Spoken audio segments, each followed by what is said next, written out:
Welcome, ladies and gentlemen. This is the piece of dealer here, a daily 3-mile walk or more. I don't really care.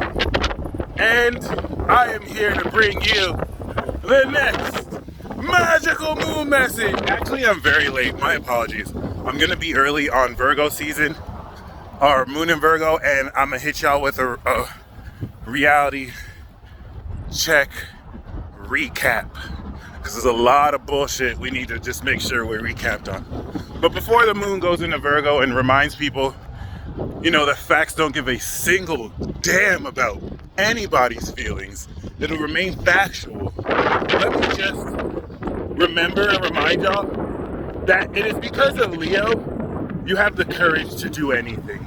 So let me shout out Leo real quick. Leo, what's good, yo? Leo, let's not just forget, you definitively are the best. Leo, let's not forget that every other sign will hate on you. You have Gemini on your corner, you have Libra on your corner, because we're in your entourage. But Aquarius is up. Okay, the earth signs be throwing mad shade because they jealous.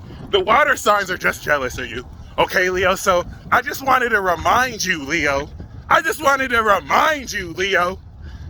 Let Virgo side-eye you. Let Scorpio side-eye you. Still the shit. You still the golden light that's providing the sunlight. Okay, all these motherfuckers hating. You provide the light for them to hate. Okay? I just wanted to remind you, Leo. You top dog in this bitch. Sagittarius might be better than you, but that's the only sign.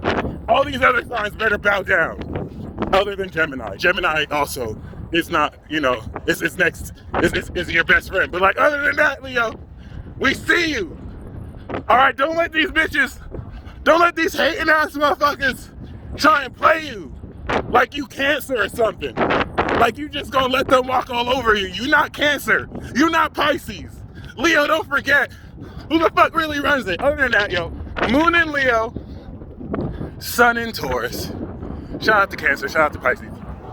This is definitely golden nuggets and gems of wisdom that will very powerfully really remind you why you are the shit and the bomb.com. I just charged up a bunch of energy because I centered that passion that I sparked Aries into my heart, Leo. Okay? You seeing the effect of that is Sagittarius. I just definitively explained with my semi-ash-eye lips, the fire axis of the motherfucking zodiac. I have to get a little vulgar here because fire is passion. But other than that, I'm explaining because Taurus ground things. But other than that, before it sounds like I'm blaming the zodiac for everything I do. This aspect right here is preparing you for the full moon in Scorpio. That's gonna remind you that stupid idiots will be stupid idiots because they're stupid. This is even more important because you're building the courage to stand up definitively to bullshit. You can have all the power in the world, but if you don't use it, someone powerless will destroy you and defeat you. You must stay vigilant at all times. And this moon in Leo, protect Leo at all costs. This moon in Leo, okay? This fire king energy or fire queen energy, this royal fire energy is squaring this Taurus stellium while also opposing Jupiter and Saturn in Aquarius. All that means is if you have Scorpio energy in your chart, yes, Pluto too, you're fucked. But other than that, and don't ask why. You're experiencing it right now. Talking about why? Like you're not in a hole depressed right now. Because you're feeling all of this pressure with people who don't really care about what you say versus what you say and how it looks. Or versus how you say looks. And this is really just a test of the stronger will that breaks through. So being bottled and not having any transiting Scorpio energy just makes it so much more intense in ways that it doesn't need to, and also tests how incredibly powerful your resolve is. All this fixed sign energy is like a vibrational expression of wills. And some of you might feel outnumbered. But one thing fixed signs teach you, ladies and gentlemen, is that it is quality, not quantity. The prophecy I have for you to bless you through this transit, I'm gonna start bringing prophecies in the mix. And you'll know, the next prophecy, if this prophecy doesn't apply to you, then don't listen to the next prophecies. But watch, it's already happening for you right now. You're outnumbered right now. You dared share the truth and an unpopular opinion in front of people who surprisingly do agree with you, but they're fucking cowards. You know, people who are like, yeah, I mean, I feel how you feel, but you're just not allowed to say that. That's a fucking coward. Okay, that's a fucking coward. Okay, that's anti-Leo energy. Leo is courage, the fire of courage. Just because you have Leo energy in your chart doesn't mean you still can't be a coward. All right, but outside of that, really keep in mind that this outnumbered sense with you and other people and your willingness to speak and express the truth is going to teach you firsthand the lesson and reality of quality over quantity. Qualitative research over quantity. I just wanted to say those words. But yes, quality over quantity. Okay? Before the moon and Leo transit is over, you will have the courage to completely sun and destroy the opposition. Here's an example. Some of you may get ganged. Let's use social media, because that's the most relevant example. And this is going to happen for a lot of you. Some of you put a comment. Some of you are about that life. First of all, y'all don't respect your fucking keyboard warriors. You think that shit is not cool, okay?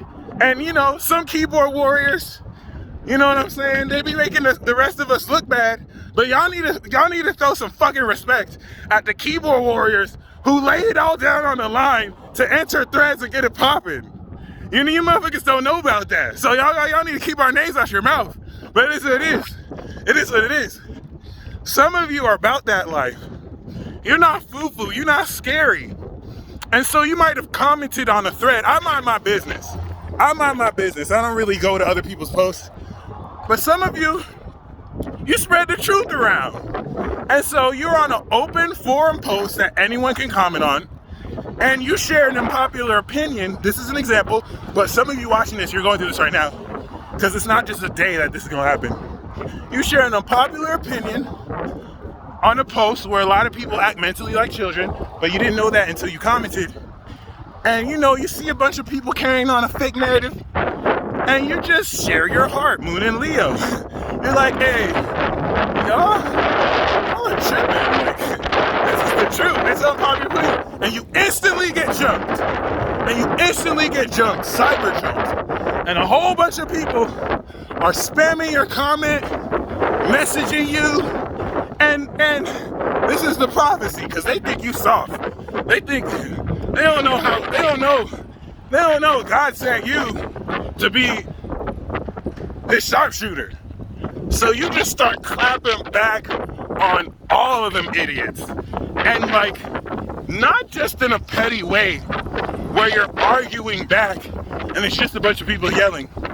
You definitively put in their place everyone who clapped you back to the point where it's embarrassing. Some people start deleting their comments. That's the prophecy for you. Let you show yourself, in whatever context this plays out, that quality over quantity, even if you're outnumbered, standing up for something you know is true, not to be true, is true, okay? Now, for some dumb reason, I don't know why, despite the correlations to Freemasonry that were brought up with Derek Chauvin, no one thinks it weird Yo, like, you have to understand, this is why people do this in front of our face, because they never get caught. But no one thinks it's weird that he's getting the verdict 330 days. And it's like, wow, can you even be mad at these dark forces who play these games? Like, they make it so obvious.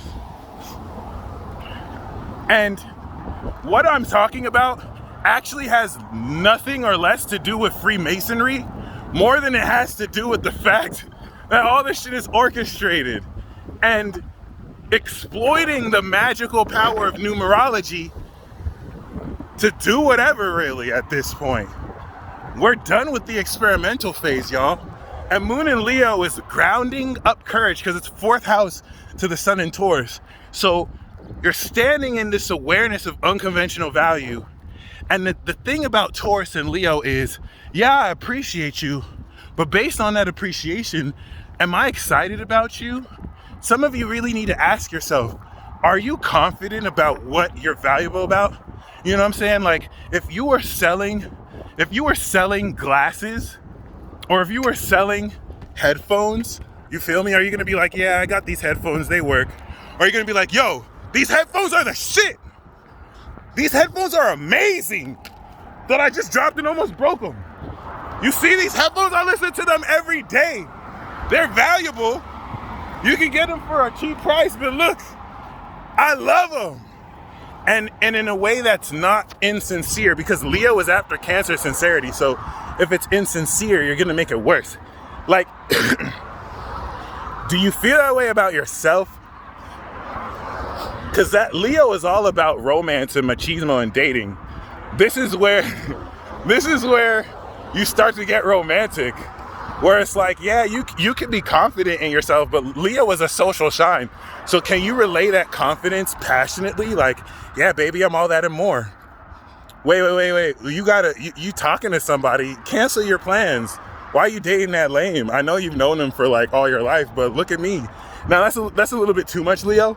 But hey, sometimes it works. Other than that, you feel me? Like, this is so very important because Taurus is more seemingly subdued, it's grounded, and Leo can be a bit too extra for this grounded energy, whereas Taurus can be a bit too boring for Leo.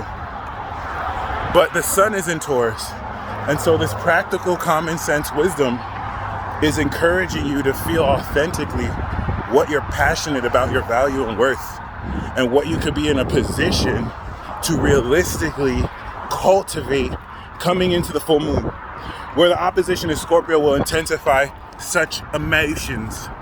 In other words, don't be a coward, because if Candace Owens nailed anything in her talk with Tucker Carlson, both Tauruses, remember I said it's a revolution of the individual, so all the movers and shakers so far have mainly been individual zodiac signs. 45, Gemini. Tucker Carlson, Taurus. Candace Owens, Taurus. These are individual signs: Aries, Taurus, Gemini, Cancer.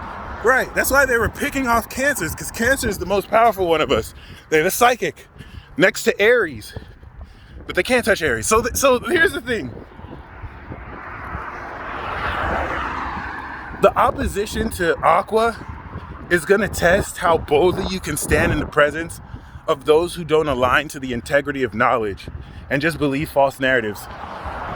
Don't be so full of pride that you don't listen to good advice. That's the other side to this Aquarian opposition. Sometimes Aquarius will call out any, over ego or misallocation of passion, but as long as you're staying true, don't let anybody talk you down or make you undermine your courage. Because things are super psychologically deceptive here. And as the moon will quincunx Neptune and Pluto, this is going to transform forever how you perceive these supernatural phenomena coexisting or interlapping with this physical reality, which I said really wrong, but this is the best way I could put it into words, based on the courage that allows you to step through the moment. And you're going to make a lot of people insecure, because the tactics they use to make you less confident won't work and flip back on them. You stay blessed as always. Stay golden. Peace.